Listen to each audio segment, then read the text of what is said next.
Let's take a look at some other tools that are useful when we're doing pond modeling. Those can be found under 3D Geometry Task menu and specifically Apply Linear Template.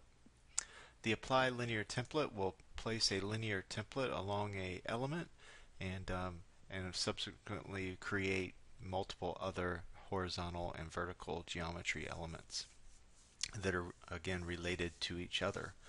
So we're going to take a look at doing that. First, I want to take a look at the template. So we're going to go over here to Corridor Modeling using my Create Template tool. And I can scroll through and look at my template library. And for example, we have a template called Pond Berm. Very simple template. Again, if you're familiar with templates and template design, you can probably get as complex as you might need to create your pond berms and side slopes and any kind of benching that you might need. So, that being said, mine is pretty simple. It's going to start at the freeboard point. It's going to work its way up at a 3-to-1 slope for a foot, and then it's going to come over here outside 13 more feet to the other side of the berm, and then cut up at 4-to-1 or fill down at 4-to-1. So that's my template in this case. So I'm going to go ahead and use the tool Apply Linear Template to do that. So I click the Apply Linear Template tool, select my element that I want to use to put the template on. In that case, the outside edge. I can select my template if I haven't pre-selected it by using the Alt down key, and I can go through and pick the template I want. Click OK. Accept that. And then of course I can start or stop it anywhere along the element that I'm using as the reference. In this case I've Alt to lock the start station at 0. So I'm going to accept that, and I have Alt key to lock the end station at the very end. So I've done that. And then I just need to decide what side do I want to reflect it on. In this case to the outside. So graphically it looks correct at this point. So I accept that, my sweep angle, and my description, which is optional, and it will construct that linear template and work its way around.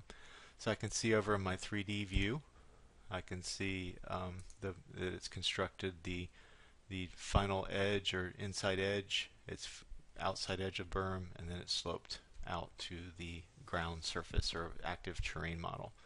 So again, I've created multiple elements with the linear template.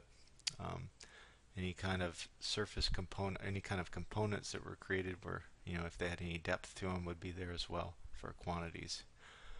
The nice thing again is that they're all going to be related to each other. So for example, if I came over here and maybe I adjust the let me turn off my constructions real quick. So if I adjust the offset that the horizontal element originally started from, for example, if I want to adjust that, then everything should kind of update with that. So I'll adjust that, and you can see we can shrink or expand the pond in that manner. So it's kind of nice having everything kind of related in that case. So I'll go back to the original offset and take a look. And you can see that it's reflected in the 3D view as well.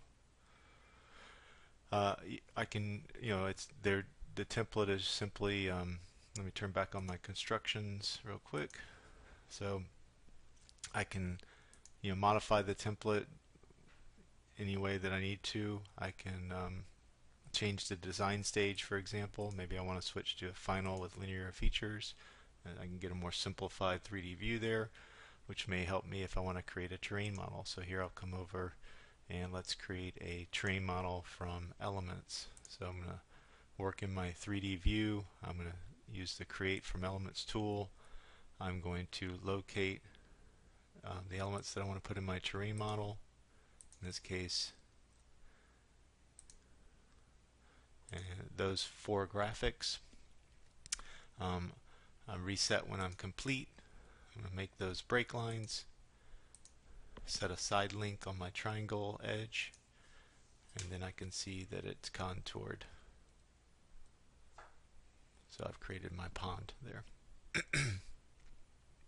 And now it's a terrain model. I can use all the terrain model tools to adjust that or merge it with another surface.